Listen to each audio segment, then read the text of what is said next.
ഇന്ന് P V Anwar reporter ചാനലിൽ അരുൺകുമാറിന് കൊടുത്തിട്ടുള്ള ഒരു ഇൻ്റർവ്യൂ ഞാൻ മുഴുവനായിട്ടും കണ്ടു. എന്നെ ഞെട്ടിച്ച് കളഞ്ഞ ഇൻ്റർവ്യൂ. യഥാർത്ഥത്തിൽ സി പി എമ്മിൽ എന്താണ് സംഭവിക്കുന്നത് എന്ന് നമുക്ക് അത്ഭുതം തോന്നും. പ്രത്യേകിച്ചും സി പി എമ്മിൻ്റെ അണികളൊക്കെ ഇത് കേൾക്കുന്നുണ്ടെങ്കിൽ നിങ്ങളൊന്ന് ആലോചിക്കുകയും എനിക്കൊരു മറുപടി തരികയും വേണം. താഴെ കമൻ്റായിട്ട് ഇട്ടാൽ മതി, ഞാനത് വായിക്കാൻ തയ്യാറാണ്. അതിൻ്റെ പ്രധാനപ്പെട്ട കാര്യം നമുക്കറിയാവുന്നത് പി ശശി എന്ന് പറയുന്നത് മുഖ്യമന്ത്രിയുടെ പൊളിറ്റിക്കൽ സെക്രട്ടറി മാത്രമല്ല, അദ്ദേഹം സി പി എമ്മിൻ്റെ സംസ്ഥാന കമ്മിറ്റി മെമ്പർ കൂടിയാണ്. എന്ന് പറഞ്ഞിട്ടുണ്ടെങ്കിൽ സി പി എമ്മിൻ്റെ കേരളത്തിലെ ഏറ്റവും സമുന്നതമായ ബോഡിയിൽ ഇരിക്കുന്ന ഒരാളാണ്. അതായത് സി പി എമ്മിൻ്റെ നേതാവ് കൂടിയാണ്. അദ്ദേഹത്തിനെതിരെ ഇന്ന് അതിരൂക്ഷമായിട്ടുള്ള വിമർശനങ്ങളാണ് പി വി അൻവർ കഴിഞ്ഞ നാളുകളായിട്ട് ഉന്നയിച്ചുകൊണ്ടിരുന്നത്. ഇന്ന് അതിൻ്റെ എല്ലാ അതിരുകളും വിട്ടുകൊണ്ട് വളരെ നിശ്ചിതമായിട്ടുള്ളൊരു വിമർശനമാണ് അദ്ദേഹം ഉന്നയിച്ചത്. എന്നെ അത്ഭുതപ്പെടുത്തുന്ന ഒരു കാര്യം, സി പി എം എന്തുകൊണ്ട് ഇതിന് മറുപടി പറയുന്നില്ലെന്നാണ്. സാധാരണ ഒരു എസ് എഫ് ഐയുടെ ഏറ്റവും താഴെയുള്ള ഏരിയ സെക്രട്ടറി ആയിട്ടുള്ള നിഖിൽ തോമസ് എന്നെതിരെ ആരോപണം ഉന്നയിച്ചാൽ പോലും എസ് എഫ് ഐയുടെ സംസ്ഥാന സെക്രട്ടറി ആയിട്ടുള്ള പി എം മാഷോ വന്ന് മറുപടി പറയും. ഒരു ജില്ലാ കമ്മിറ്റി അംഗത്തിനെതിരെ പോലും ആരോപണം ഉന്നയിച്ച പാർട്ടി ഒന്ന് മറുപടി പറയും. പക്ഷേ ഇത് ഡിഫെൻഡ് ചെയ്യാൻ ആരുമില്ല എന്നുള്ളതാണ് എന്നെ അതിശയിപ്പിക്കുന്ന ഒരു കാര്യം. അതെന്തുകൊണ്ടാണ് എന്നുള്ളത് സി പി എമ്മിൻ്റെ അണികളെങ്കിലും ഒന്ന് പറയണം. ഒന്ന്, ഇതിൽ ഏറ്റവും ഗുരുതരമായിട്ടുള്ള ആരോപണങ്ങളാണ് പി വി അൻവർ ഉന്നയിച്ചേക്കുന്നത്. ഒന്ന്, കഴിഞ്ഞ ദിവസം ദേശാഭിമാനി പത്രത്തിൽ വന്നിട്ടുള്ള ഒരു വാർത്തയുണ്ട്. അതായത് വിജിലൻസ് അന്വേഷണവുമായി ബന്ധപ്പെട്ട് ആ വിജിലൻസ് അന്വേഷണത്തിന് വേണ്ടി D G P M R Ajith കുമാറിനെതിരെയുള്ള അന്വേഷണത്തിന് ശുപാർശ ചെയ്തുകൊണ്ടുള്ള ഫയൽ മുമ്പിലേക്ക് കിട്ടിയിട്ടും ഏതാണ്ട് ഒരാഴ്ചക്കാലം 7 ദിവസത്തോളം അത് പി ശശി കയ്യിൽ വെച്ചുവെന്നും അതിനുശേഷം വൈകുന്നേരം മാത്രമാണ് മുഖ്യമന്ത്രിയുടെ മുമ്പിലേക്ക് എത്തിയത്. മുഖ്യമന്ത്രിയുടെ മുമ്പിലേക്ക് എത്തിയപ്പോൾ തന്നെ അദ്ദേഹം ആ വൈകുന്നേരം തന്നെ അന്ന് രാത്രി തന്നെ അന്വേഷണത്തിന് ഉത്തരവിട്ടു എന്നുമാണ്. അപ്പോൾ പി ശശി ഈ ഫയൽ പിടിച്ചു വെച്ചുകൊണ്ട് ഇത് വൈകിപ്പിക്കുകയായിരുന്നു എന്ന് പറയുന്ന ഒരു ആരോപണമാണ് ഏറ്റവും ആദ്യമായിട്ട് അദ്ദേഹം ഉന്നയിച്ചിട്ടുള്ളത്.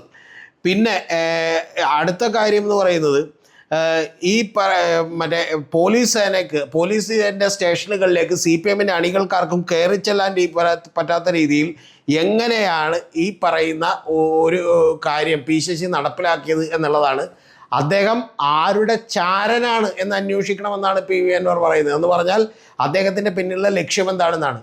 ഉടനെ അരുൺകുമാർ ചോദിക്കുന്ന ഒരു ചോദ്യം, M R Ajith Kumar R S എസിൻ്റെ നേതാക്കളെയൊക്കെ കണ്ടിട്ടുണ്ടെങ്കിൽ അദ്ദേഹത്തിന് ചിലപ്പോൾ വ്യക്തിപരമായിട്ട് ചില സ്ഥാനമാനങ്ങളൊക്കെ ലഭ്യമാകുമായിരിക്കും. പക്ഷേ പി ശശിക്ക് എന്താണ് നേട്ടമെന്ന് ചോദിക്കുമ്പോൾ അദ്ദേഹം പറയുന്നത്, നേട്ടമില്ലാതെ ഒരാളും ഇത്തരത്തിലുള്ള പണികളൊന്നും ചെയ്യുന്നില്ലല്ലോ, അതുകൊണ്ട് ആ നേട്ടങ്ങളെക്കുറിച്ചൊക്കെ എനിക്കറിയാം, ഞാനതിലേക്ക് പോയിട്ടില്ല, അദ്ദേഹത്തിന് വമ്പിച്ച നേട്ടങ്ങളുണ്ട് എന്നാണ് അദ്ദേഹം പറഞ്ഞു നിർത്തുന്നത്. മറ്റൊരു ചോദ്യത്തിൽ ഈ പറയുന്ന പി ശശി പണം സമ്പാദിക്കുന്നുണ്ടോ എന്ന് ചോദിച്ചപ്പോൾ ആ പണം എൻജോയ് ചെയ്യുന്നുണ്ടോ എന്നുള്ള കാര്യങ്ങളിലേക്കൊന്നും ഞാൻ ഇതേവരെ വന്നിട്ടില്ല, അതൊന്നും എന്നെക്കൊണ്ട് പറയിപ്പിക്കരുത് എന്ന് പറയുന്ന കൃത്യമായിട്ടുള്ളൊരു വാചകമാണ് പി വി അൻവർ മുന്നോട്ട് വെക്കുന്നത്. അദ്ദേഹം ഒരു എം ആർ അജിത് കുമാറിനെ കുറിച്ച് പറഞ്ഞത്, എം ആർ അജിത് കുമാർ ഒരു ട്രിപ്പിൾ ഏജൻ്റ് ആണെങ്കിൽ ഇദ്ദേഹം മറ്റാരുടെയൊക്കെ അജണ്ട നടപ്പിലാക്കാനിരിക്കുന്ന ഒരു ചാരനാണെന്നും അത് പാർട്ടി അന്വേഷിക്കണമെന്നുമാണ്. ഇത് കേൾക്കുമ്പോൾ എനിക്ക് സി പി എമ്മിനോടാണ് ചോദിക്കാനുള്ളത്, കേരളത്തിലെ സി പി എമ്മിനോടും അതിൻ്റെ അണികളോടും. കാരണം പി ശശി എന്ന് പറയുന്നത് സി പി എമ്മിൻ്റെ മുഖ്യമന്ത്രിയുടെ പൊളിറ്റിക്കൽ സെക്രട്ടറി മാത്രമല്ല, സി പി എമ്മിൻ്റെ സംസ്ഥാന കമ്മിറ്റി മെമ്പർ കൂടിയാണ്. എന്ന് പറഞ്ഞ ഒരു നേതാവാണ്. അദ്ദേഹത്തെ ചാരനെന്ന് ഒരു സ്വതന്ത്ര എം എൽ എ ആയിട്ടുള്ള സി പി എമ്മിൻ്റെ പിന്തുണയോടുകൂടി ജയിച്ചിട്ടുള്ള പി വി അൻവർ പറയുമ്പോൾ ഏറ്റവും കുറഞ്ഞ പക്ഷം നിങ്ങൾ പി വി അൻവറിനെങ്കിലും ഒരു മറുപടി കൊടുക്കാനുള്ള ബാധ്യതയില്ലേ? അല്ലെങ്കിൽ പി വി അൻവറിനെ വിളിച്ചു വരുത്തി ശാസിക്കാനുള്ള ബാധ്യതയില്ലേ? പി വി അൻവർ അടുത്തൊരു കാര്യം പറയുന്നത്, ഇത് എം വി ഗോവിന്ദൻ മാസ്റ്റർ, അദ്ദേഹം ഇപ്പോൾ ഓസ്ട്രേലിയയിൽ ടൂറിലാണ് അദ്ദേഹവും ഫാമിലിയുമായിട്ട്. അപ്പോൾ അദ്ദേഹം കഴിഞ്ഞ കൊല്ലം ഇംഗ്ലണ്ടിലായിരുന്നു, ഇത്തവണ അദ്ദേഹം ബിസിനസ് ക്ലാസ്സിൽ യാത്ര ചെയ്യുന്നതൊക്കെ നമുക്കറിയാം. അദ്ദേഹം ടൂറിലാണ്. അപ്പോൾ അദ്ദേഹത്തിന് ഒരു കത്ത് കൊടുത്തയച്ചിട്ടുണ്ട് സ്പെഷ്യൽ ദൂതൻ്റെ വശം. അതായത് ഈ പി ശശിയെക്കുറിച്ചിട്ടുള്ള ആരോപണങ്ങൾ അടങ്ങിയിട്ടുള്ള കത്താണ് കൊടുത്തുവിട്ടത്.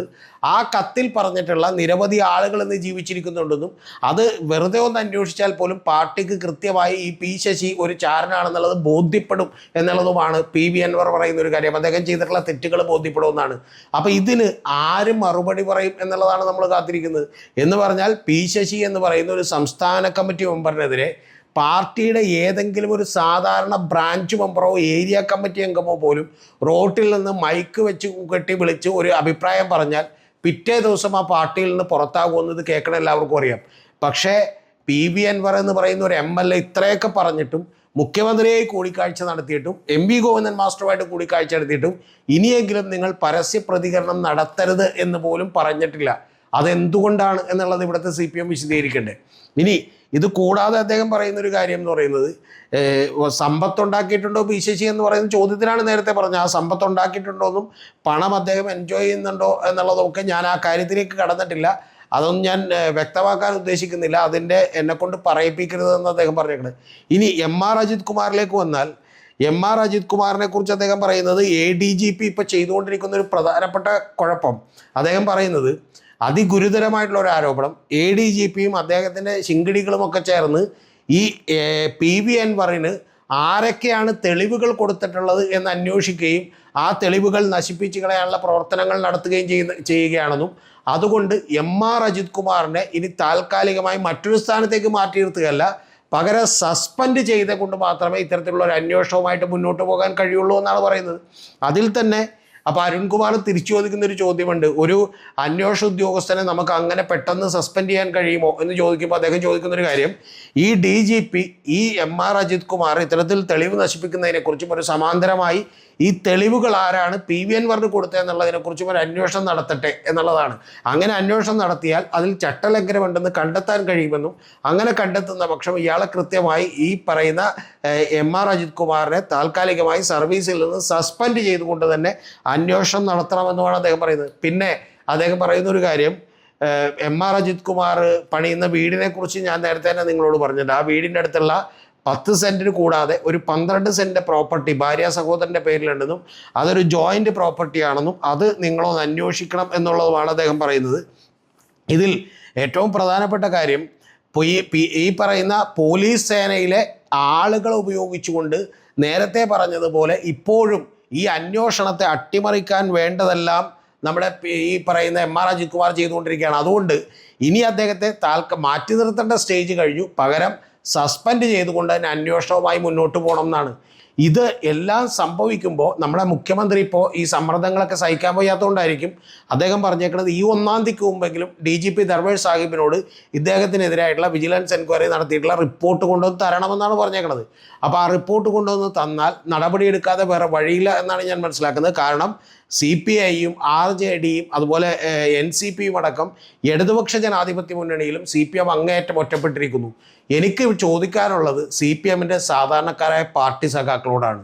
നിങ്ങൾ ഒരു ചോദ്യം ചോദിക്കണ്ടേ? PV അൻവർ എന്ന് പറയുന്ന ഒരു സ്വതന്ത്ര MLA, പി ശശി എന്ന് പറയുന്ന പാർട്ടിയുടെ സമുന്നതനായിട്ടുള്ളൊരു നേതാവിനെതിരെ ഇത്ര വലിയ രൂക്ഷമായിട്ടുള്ള ആരോപണങ്ങൾ ഉന്നയിച്ചിട്ടും ഒരു രാഷ്ട്രീയ നിരീക്ഷകൻ പോലും TV വന്ന് അദ്ദേഹത്തിന് വേണ്ടി ന്യായീകരിക്കാൻ തയ്യാറാകാത്തത് എന്തുകൊണ്ടാണ്? അപ്പോൾ പാർട്ടി ഇത് സമ്മതിക്കുകയാണോ? പി ശശി ഇത്തരക്കാരനാണെന്ന് കൃത്യമായി സമ്മതിക്കുകയാണോ? അപ്പോൾ അതിന് കൃത്യമായിട്ടുള്ള മറുപടി പറയണ്ടേ? പാർട്ടി സമ്മേളനങ്ങൾ നടന്നുകൊണ്ടിരിക്കുകയല്ലേ.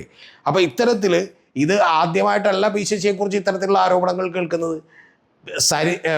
സോളാറിലെ പ്രതിയായിട്ടുള്ളൊരു നായിക, ആ സോളാർ നായിക കൊണ്ടുവന്ന് മുഖ്യമന്ത്രിയെ കാണാൻ വേണ്ടിയിട്ട് തീരുമാനിക്കുമ്പോൾ മുഖ്യമന്ത്രിയുടെ അടുത്ത് ഏതാനും ചില പോലീസ് ഉദ്യോഗസ്ഥരെ കുറിച്ചുള്ള കുറ്റങ്ങൾ, ആരോപണങ്ങൾ എഴുതി കൊടുക്കാൻ വേണ്ടി വരുമ്പോൾ പി ശശി ഇടപെട്ട് അതിൽ നിന്ന് ഏതാനും ചില ഉദ്യോഗസ്ഥരുടെ പേരുകൾ മാറ്റണമെന്ന് ആവശ്യപ്പെട്ടിട്ടുണ്ട് എന്നാണ് പറയുന്നത്. അപ്പോൾ അതുകൊണ്ട് ഏറ്റവും ഗുരുതരമായ, ഒരുപക്ഷെ കമ്മ്യൂണിസ്റ്റ് പ്രസ്ഥാനങ്ങളുടെ ചരിത്രത്തിൽ ഇന്ന് വരെ കേൾക്കാവുന്നതിൽ വെച്ച് ഏറ്റവും ഗുരുതരമായിട്ടുള്ള ഒരു ആരോപണം അദ്ദേഹം സാമ്പത്തിക ക്രമക്കേട് നടത്തി എന്നുള്ളത് പോലുമല്ല, അതിനേക്കാൾ വലിയ ഗുരുതരമായ ആരോപണം അദ്ദേഹം മറ്റേതൊക്കെയോ രാഷ്ട്രീയ പാർട്ടികൾക്ക് വേണ്ടി CPMൻ്റെ സഖാക്കളെയും CPMൻ്റെ ഭരണത്തെയും ഒക്കെ മോശമാക്കാൻ വേണ്ടി ഒരു ചാരനായി മുഖ്യമന്ത്രിയുടെ പൊളിറ്റിക്കൽ സെക്രട്ടറി ആയിരുന്നു പണിയെടുക്കുന്നു എന്ന് പറയുന്ന ആരോപണമാണ്. ഈ ആരോപണത്തിന് എന്ത് മറുപടിയാണ് CPMന് പറയാനുള്ളതെന്നറിയാൻ കേരളത്തിലെ ജനങ്ങൾക്കും ഏറ്റവും കുറഞ്ഞ പക്ഷം CPMൽ മെമ്പർഷിപ്പ് എടുത്തിട്ടുള്ള 5.5 ലക്ഷത്തോളം വരുന്ന ആളുകൾക്കും അവരുടെ പോഷക സംഘടനകളിലുള്ള ഏതാണ്ട് 30 ലക്ഷത്തോളം വരുന്ന ആളുകൾക്കൊക്കെ അവകാശമില്ലേ? അതുകൊണ്ട് ആ മറുപടി നിങ്ങൾ എന്ത് ചെയ്യണം? പറയണം. ആ പറയണമെന്ന് ഇവിടുത്തെ സാധാരണക്കാരായിട്ടുള്ള സഖാക്കൾ ആവശ്യപ്പെടണം. കാരണം ഇതിൽ ഒന്നുകിൽ അൻവറിൻ്റെ ഭാഗത്ത് അല്ലെങ്കിൽ പി ശശിയുടെ ഭാഗത്ത്, ഈ രണ്ട് ഭാഗത്തിൽ എവിടെയെങ്കിലും അല്ലേ നമുക്ക് നിൽക്കാൻ പറ്റൂ. അണികൾ മഹാഭൂരിപക്ഷവും PV അൻവറിൻ്റെ ഒപ്പമാണ്. അപ്പോൾ പി ശശിയെ ഇത്രമാത്രം ബന്ധപ്പെട്ട് നമ്മുടെ CPMും അതുപോലെ പിണറായി വിജയൻ എന്ന് പറയുന്ന മുഖ്യമന്ത്രിയും ഒക്കെ സംരക്ഷിക്കുന്നത് എന്തിനാണ്? ഏറ്റവും ഒടുവിലത്തെ ഫയൽ പോലും അദ്ദേഹം താമസിപ്പിച്ചു എന്നാണ് PV അൻവറും ദേശാഭിമാനിയും ഒക്കെ ഒരുപോലെ പറയുന്നത്. ഇതിന് മറുപടി പറയണം CPM.